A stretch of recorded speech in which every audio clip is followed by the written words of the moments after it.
Las Vegas, Nevada, March 14th, 1966, 9:30 p.m. The Golden Steer Steakhouse was the kind of place where deals were made and secrets were kept. Dark leather booths, dim lighting, waiters who knew when to disappear.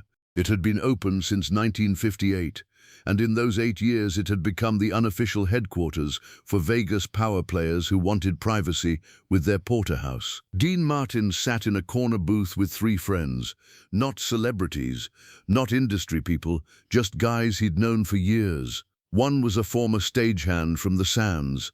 Another ran a small music shop downtown. The third was a golf buddy who sold insurance. Regular people, the kind Dean preferred when he wasn't working. They were halfway through dinner. Steaks, scotch, easy conversation about nothing important, golf scores, the weather, a new car one of them was thinking about buying. Dean was relaxed. This was his time. No cameras, no audience, no performance. Just Dean being Dean, quiet, listening more than talking, laughing at his friends' stories. Then the front door opened, and the temperature in the room changed. Vincent Vinnie the Shark DeLuca walked in with 4 men flanking him like Secret Service. Expensive suits, heavy cologne, the kind of presence that made waiters nervous and other diners suddenly very interested in their plates. Vinnie was a problem. Not the biggest problem in Vegas, not the most dangerous, but a problem. He ran a piece of the casino business on behalf of people back east, had his hands in union contracts, construction permits, the kind of influence that came from knowing where bodies were buried. Sometimes literally. Dean had known men like Vinnie his whole life. Steubenville had been full of them, small-time tough guys who thought muscle made them important. Dean had learned early, don't engage, don't provoke, don't give them ammunition, just stay clear and stay clean. But Vinnie had one weakness. He wanted to be seen, wanted to be known, wanted people to acknowledge his power. And that weakness made him reckless. Vinnie spotted Dean immediately. Everyone did. Dean Martin in a restaurant was like a lighthouse. You couldn't miss him even if you tried. Vinnie walked straight to Dean's booth. His 4 men stayed near the door, watching, making sure everyone knew they were there. Dean Martin. Vinnie's voice was loud, too loud. The whole restaurant could hear. The king of Vegas having dinner with the common folk. How humble. Dean looked up, calm, no smile, no warmth, just acknowledgement. Vinnie, evening, mind if I join you for a minute? Just want to say hello. Vinnie was already sliding into the booth before Dean could answer, sitting right next to him, invading his space, establishing dominance. Dean's friends went quiet. They knew who Vinnie was. Everyone in Vegas knew, and they knew this wasn't a social visit. Actually, Vinnie, I'm having dinner with friends, maybe another time. Vinnie laughed. Come on, Dean, I'm not going to take up much of your time. Just wanted to pay my respects, you know, show appreciation for all the great entertainment you provide this town. The words were polite, but the tone wasn't. There was an edge, a mockery underneath the courtesy. Dean stayed neutral. Appreciate that. Now, if you don't mind, I heard you were at the Sands last week. Big show, sold out, making a lot of money for the casino. Good for you. Vinnie picked up Dean's glass of scotch, took a sip, without asking. Power move. Dean's jaw tightened slightly, but he didn't react, just watched. And I heard something else too, something interesting. Vinnie set the glass down, leaned back, getting comfortable. I heard your ex-wife was in town. Betty, that her name? Betty Ford? Dean went very still. Yeah, Betty, heard she was staying at the Flamingo. Interesting choice. Flamingo's not exactly the classiest joint these days, but I guess when you're divorced from Dean Martin, you take what you can get, right? One of Dean's friends shifted uncomfortably. The other 2 stared at their plates. Dean's voice was quiet. Vinnie, I'm going to ask you politely to leave our table. Now. Relax, Dean. I'm just making conversation. Betty's a nice lady, from what I hear. Little rough around the edges now, but nice. I saw her last night, actually, at the casino. She was having drinks with some guy. Looked pretty cozy. Vinnie, I get it. You move on. She moves on. That's how divorce works. But I gotta say, Dean, the guy she was with, not exactly quality. Looked like a two-bit hustler to me. Real bottom feeder. Made me think, wow, Betty really dropped down a few levels after Dean. Dean placed his fork down slowly, carefully, his hands flat on the table. And then I thought, well, maybe that's all she could get. I mean, after being married to Dean Martin, what guy's gonna measure up? So she's settling, dating down, way down. Kind of sad when you think about it. Vinnie was smiling now, enjoying this, performing for his guys at the door, showing them how he could talk to Dean Martin however he wanted. I almost felt bad for her. Almost. But then I thought, you know what? She probably deserves it. Because let's be honest, Dean, she wasn't exactly a saint when you guys were married, was she? I heard stories about her drinking, about her moods, about how she couldn't handle being Mrs. Dean Martin. Too much pressure, too much spotlight. She cracked under it. Dean's friends were frozen. Nobody moved. Nobody breathed.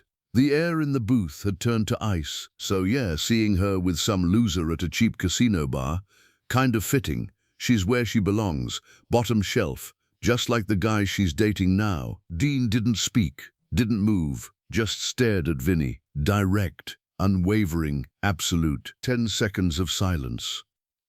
Vinnie's smile started to fade. Something in Dean's eyes made him uneasy. Before I tell you what happened next in that restaurant, if you love these stories about how Dean Martin handled impossible situations with calm and dignity, stories that show you don't need to yell or fight to win, you just need to know who you are and what you stand for, make sure you hit that subscribe button and turn on notifications. Because we bring you real stories from old Hollywood, not gossip, not rumors, real documented moments where class, loyalty and principle actually mattered, where men like Dean Martin showed us what true strength looks like. And if you appreciate storytelling that respects your intelligence, that doesn't rush through the details, that takes time to show you why these moments mattered, hit that like button. It tells YouTube to show this video to more people who value these kinds of stories. Now back to that restaurant. March 14th, 1966. Dean Martin, a mob boss, and 10 seconds that changed everything. Finally, Dean spoke. Voice so quiet the people at the next table couldn't hear. Stand up. Vinnie blinked. What? Stand up. Get out of this booth. Walk out of this restaurant. Don't say another word. Just leave. Vinnie laughed nervously. Come on, Dean.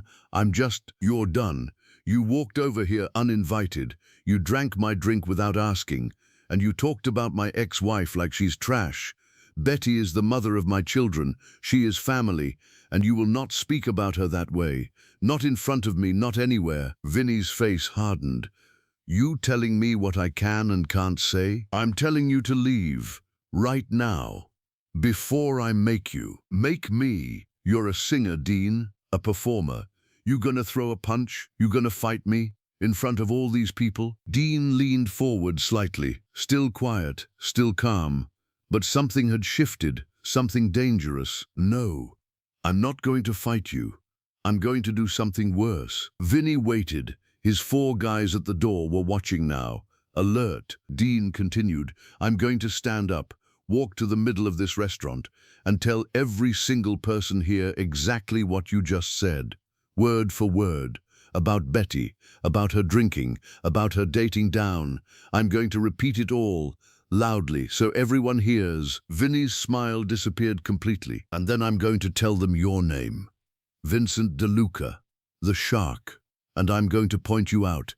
Make sure everyone sees your face. Make sure they know who said these things. So what? Nobody cares. Everyone will care. Because I'll make them care. I'll explain that you came to my table, interrupted my dinner, insulted my ex-wife, the mother of my 4 children, and I'll make sure everyone in this room understands what kind of man does that. Dean's voice was still quiet, but every word was precise, controlled, lethal. And then tomorrow I'll tell the story on stage, at the Sands, in front of 2,000 people.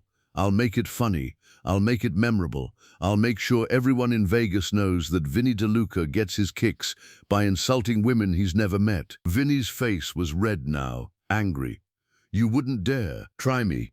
You've got about 30 seconds to leave, or I start talking. And once I start, I don't stop. I'll tell this story for weeks, every show, every interview, every time someone asks me about Vegas. I'll make you famous, Vinnie, not the way you want, but famous. The booth was silent. The entire restaurant had gone quiet. Everyone was watching now, pretending not to, but watching. Vinnie stared at Dean, trying to find weakness, trying to call the bluff. But Dean's face showed nothing. No anger, no fear, just absolute certainty. Finally, Vinnie spoke, voice tight, forced. I was just joking around, Dean. No disrespect intended. I don't care about your intentions. I care about your words. And your words were disrespectful. So either apologize, right now, or leave. Those are your only options. Vinnie's jaw clenched. He wasn't used to this. People didn't talk to him this way. People didn't make demands. People feared him. But Dean wasn't people. And Dean wasn't afraid. I apologize for my comments about Betty. Say her name. Not your ex-wife. Her name. Vinnie's fists clenched under the table. I apologize for my comments about Betty Ford. Good. Now leave. And Vinnie, don't ever approach my table again. Don't talk to me in public. Don't acknowledge me. We're done. Permanently. Vinnie stood slowly. His face was pale, humiliated. His guys at the door had seen everything.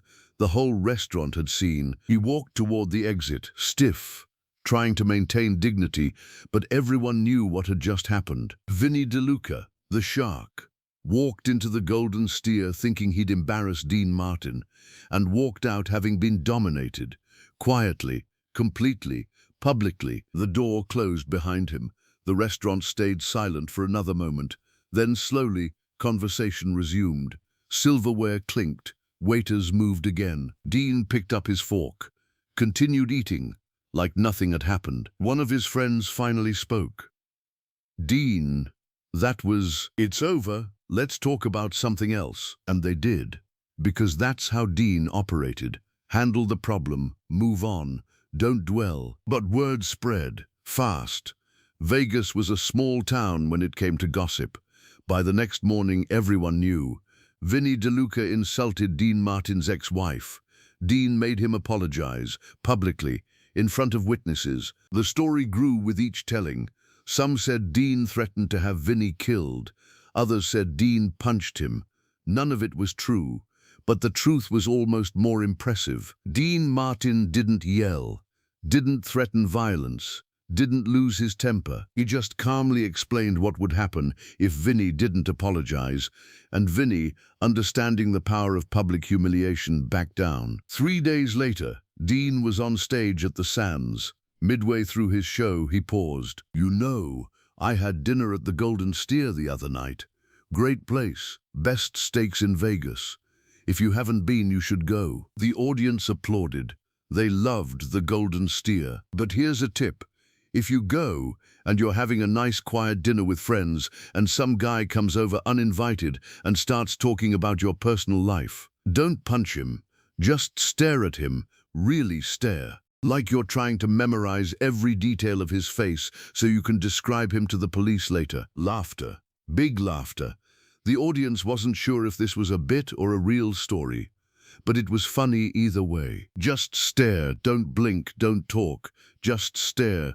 And I promise you that guy will leave, because nothing makes a bully more uncomfortable than silence. They want a reaction. Don't give them one, just stare. More laughter, some applause. Dean moved on to the next song, but the people who knew, the Vegas insiders, the casino workers, the people who'd heard the story, they understood. Dean had just told the whole town what happened without naming names, and Vinnie DeLuca, sitting in some casino somewhere, knew it too. Dean kept his word. He never acknowledged Vinnie again, passed him in casinos, never made eye contact, treated him like he didn't exist. And for a man like Vinnie, who craved recognition, who needed to be seen, that was the worst punishment possible. 2 years later, in 1968, Vinnie tried to rebuild the relationship, sent Dean a gift, expensive wine, with a note, "No hard feelings, let's start over." Dean sent it back, unopened, with his own note, We have nothing to start over. We never had anything to begin with. Vinnie got the message. He never tried again. But the story became legend in Vegas.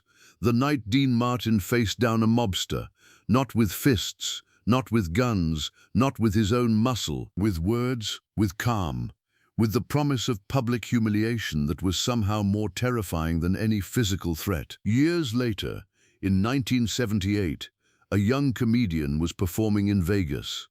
After his show, he approached Dean at a bar. "Mr. Martin, can I ask you something?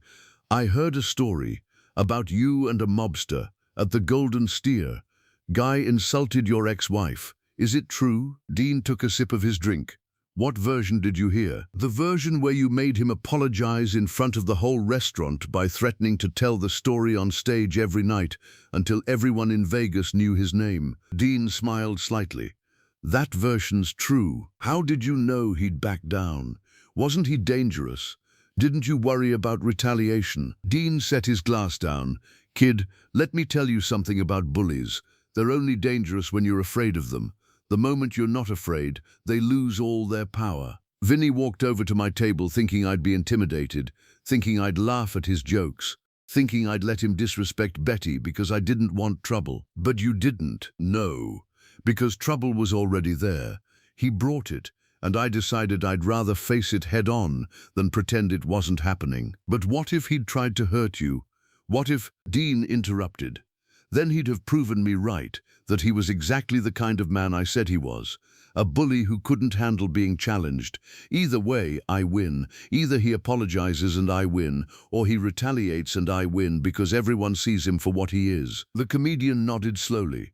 "That's smart." "It's not smart. It's principle. Betty is the mother of my children. Nobody talks about her like that. I don't care who they are. Mobster, studio executive, President of the United States, doesn't matter. You disrespect my family," I respond. "Every time, no exceptions. Even if it costs you?" Dean looked at him. "Especially if it costs me, because if I don't defend the people I love, what's the point of anything else? Money, fame, success? None of it matters if you don't stand up for what's important." The comedian thanked him and walked away. But he never forgot that conversation, and years later, when he was famous himself, he told the story about Dean Martin, about the mobster, about the quiet power of principle. Betty Ford heard about the incident, not right away, but eventually. A mutual friend told her, "Dean stood up for you. Some guy was talking trash.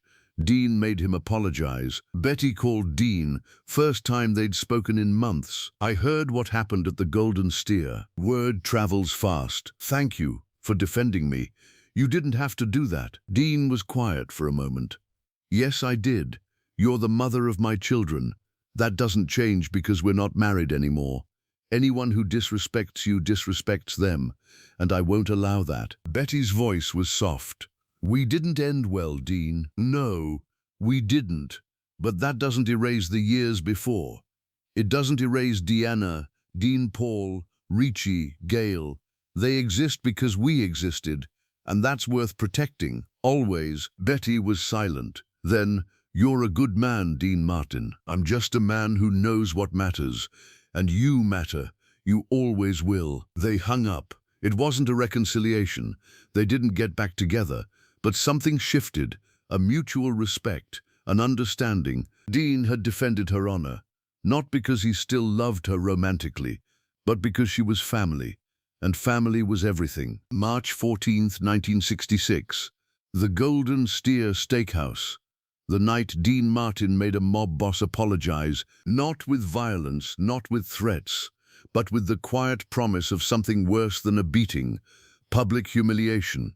The destruction of reputation, the loss of respect. Vinnie DeLuca walked into that restaurant thinking he was powerful, thinking he could say whatever he wanted, thinking Dean Martin was just an entertainer who'd smile and take it. He was wrong on all counts. Dean Martin was powerful too, but his power didn't come from muscle or guns or connections.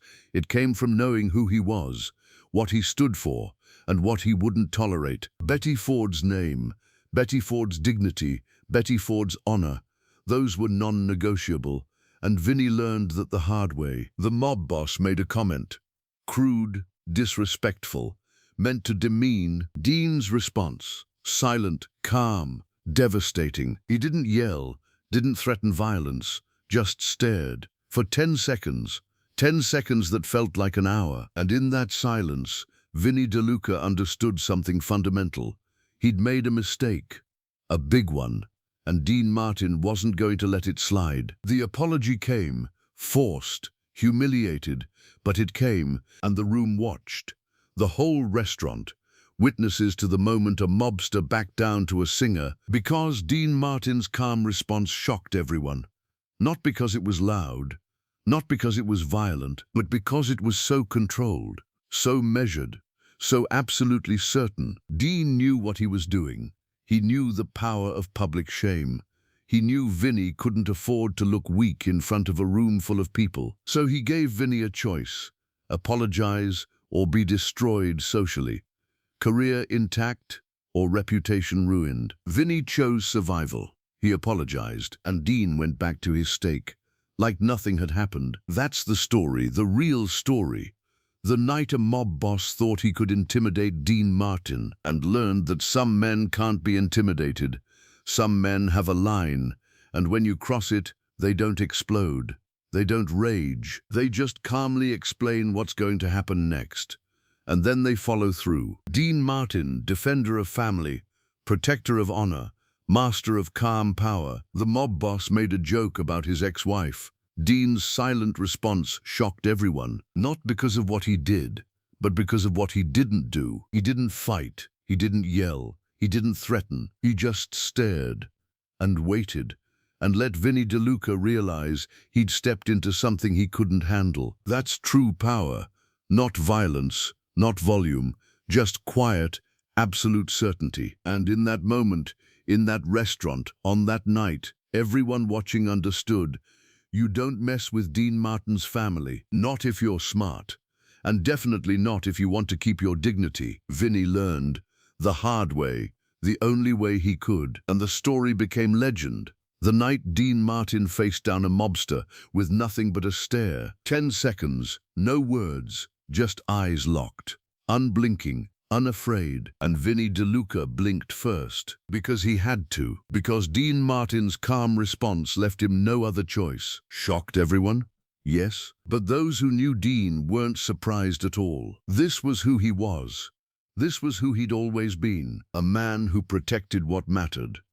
Quietly, completely, effectively. The mob boss made a comment about Dean Martin's ex-wife in a crowded restaurant. Dean's silent stare emptied the room of all sound, all movement, all doubt. And when it was over, everyone knew.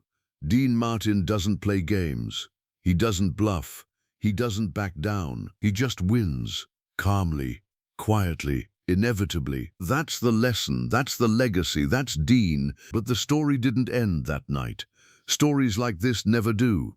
They ripple outward, touching lives and changing perceptions for years to come. 2 weeks after the Golden Steer incident, Dean was playing golf at his favorite course. It was early morning, quiet, just him and his regular caddy, a kid named Tommy, who was saving up for college. On the 7th hole, a black sedan pulled up. Expensive, ominous. 2 men got out, suits, sunglasses, the kind of guys who made caddies nervous. Tommy tensed. "Mr. Martin, should I?" Dean held up his hand. "It's fine, Tommy. Just wait here." Dean walked toward the men. Calm, no hurry. Like he was approaching friends, not potential threats. The taller of the 2 men removed his sunglasses. "Mr. Martin, we need to talk." About Vinnie DeLuca. Dean's expression didn't change. "I have nothing to say about Vinnie DeLuca. We understand there was an incident at the Golden Steer 2 weeks ago. There was a conversation. It's over. We're done here." Dean turned to leave. "Mr. Martin, please, just hear us out." Something in the man's tone made Dean pause. It wasn't threatening. It was respectful, almost pleading. Dean turned back. "You've got 2 minutes." The tall man nodded. "Vinnie DeLuca has been a problem for a long time. For a lot of people. He's reckless, disrespectful. He thinks his connections make him untouchable. And what you did at the Golden Steer, making him apologize publicly, that sent a message we appreciated. Dean's eyes narrowed slightly. I didn't do it for you. I did it for my ex-wife. We understand. But the result is the same. Vinnie has been repositioned. He's no longer operating in Vegas. He's been sent back east. Permanent reassignment. Dean processed this. You're telling me this why? Because we wanted you to know Vinnie won't be a problem for you anymore, or for anyone in this town. What you did, standing up to him, not being afraid, it gave others the courage to speak up about his behavior. Complaints were filed, incidents were documented, and decisions were made. The man extended his hand. Thank you, Mr. Martin, for having the guts to do what needed to be done. Dean didn't shake the hand, just looked at it. Then at the man's face. I didn't do it for you, he repeated. And I don't want your gratitude. I want Vinnie DeLuca out of my life. If that's what you're offering, then we're good. But don't mistake what happened for cooperation. I'm not your friend. I'm not your ally. I'm just a man who defended his family. The man lowered his hand, nodded slowly. Understood.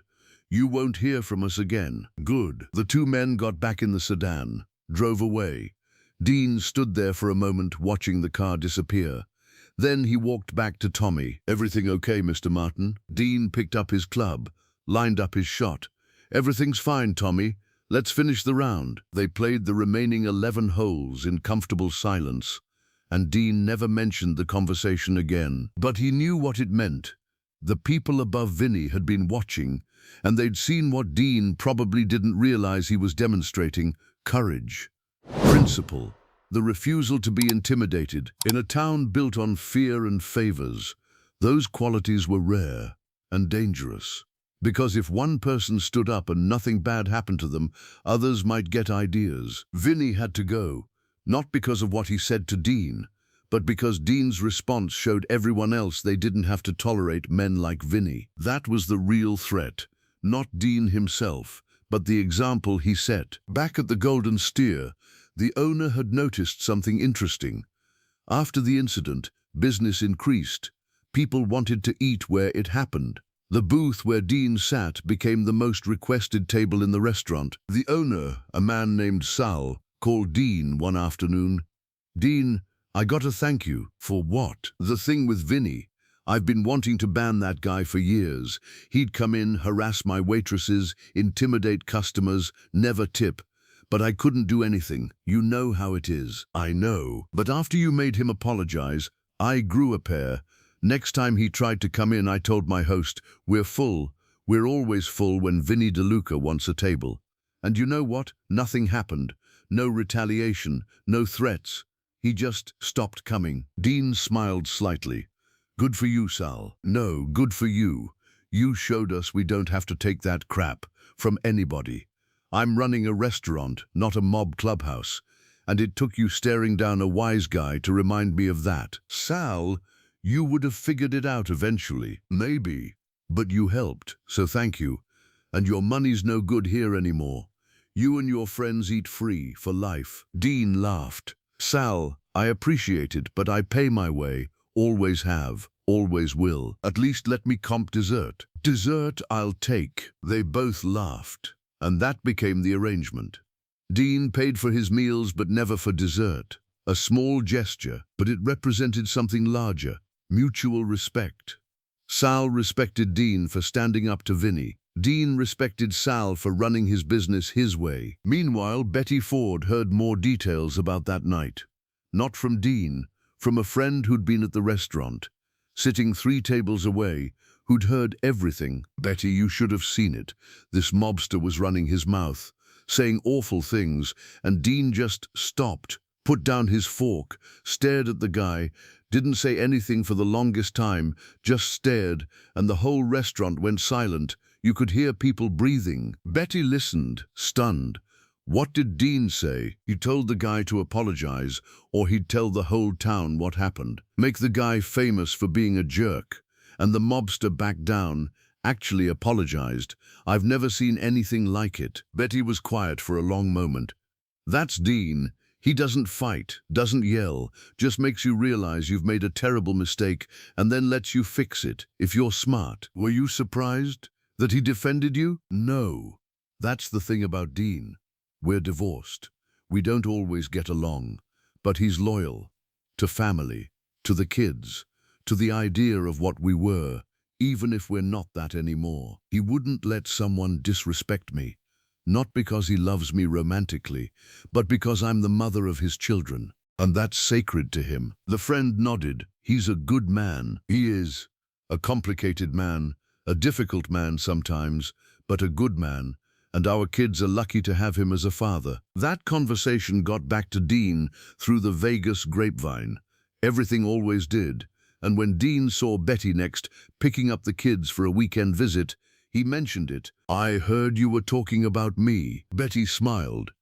Good things, I hope. Apparently I'm complicated and difficult. You are, but good. Also true. They looked at each other. Years of history, marriage, divorce, 4 children, all of it complicated, all of it difficult. But underneath, respect. Real respect. Thank you, Dean, for what you did. At the restaurant, I'd do it again, anytime. Anyone who disrespects you disrespects our children, and that's not acceptable. Betty handed him the kids' overnight bags. They're excited to see you. I'm excited to see them. As Dean loaded the car, Betty watched, thought about the man she'd married, the man she'd divorced, the man who'd stared down a mobster to defend her honor. Complicated, difficult, good, all true. The incident at the Golden Steer became a teaching moment for Dean's children, though not right away. They were too young in 1966 to understand, but years later when they were teenagers, Dean told them the story. They were at dinner, just Dean and the 4 kids. Deanna, Dean Paul, Richie Gale, talking about school, friends, life. Deanna mentioned a boy at school who'd been making fun of her last name. He keeps calling me Martini instead of Martin, like it's hilarious. Dean looked up from his plate. What did you do? I ignored him. Mom said that's best. Your mum's usually right, but not always. What would you do? Dean thought for a moment. I'd look him in the eye, not angry, just calm, and I'd say, my name is Martin. If you can't remember that, don't talk to me. And then I'd walk away. What if he keeps doing it? Then he's shown you who he is. Someone who doesn't respect you. And you don't waste time on people who don't respect you. Dean Paul jumped in. Like that guy at the restaurant. The one who said stuff about Mum. Dean was surprised. How do you know about that? Kids at school talk. Their parents talk. Everyone knows. Dean sat back. What do they say? That you made a mobster apologize. That you weren't scared. That you protected Mom even though you're divorced. Dean looked at his children, all of them watching him, waiting. Okay, you want to know what really happened? I'll tell you. And he did. The whole story. Vinnie walking over, the insults, the stare, the apology, all of it. When he finished, Richie asked, were you scared? Of Vinnie? No. Why not? He was a mobster. Because fear is a choice. You can let people scare you, or you can decide they don't have that power. I decided Vinnie didn't have power over me. And the moment I decided that, he didn't. Gail, the youngest, asked quietly, did you love Mum then, when you defended her? Dean's answer was careful, honest. I loved the mother of my children. I still do. That's different from romantic love, but it's real. Your mum and I aren't married anymore. We don't always agree, but she gave me you 4. And that means she'll always be important, always be family. And family protects family, even when they're not together anymore. Especially then, because it's easy to protect people when you love them. It's harder when the relationship is complicated, but that's when it matters most. That's when you prove what kind of person you are. The kids absorbed this, thought about it. Dean could see them processing, learning. So when that boy calls Deanna Martini, Dean Paul said slowly, she should stand up for herself. Not because she's angry, but because respect isn't optional. Dean smiled. Exactly. And if he doesn't stop, then Deanna walks away. Because you can't force respect.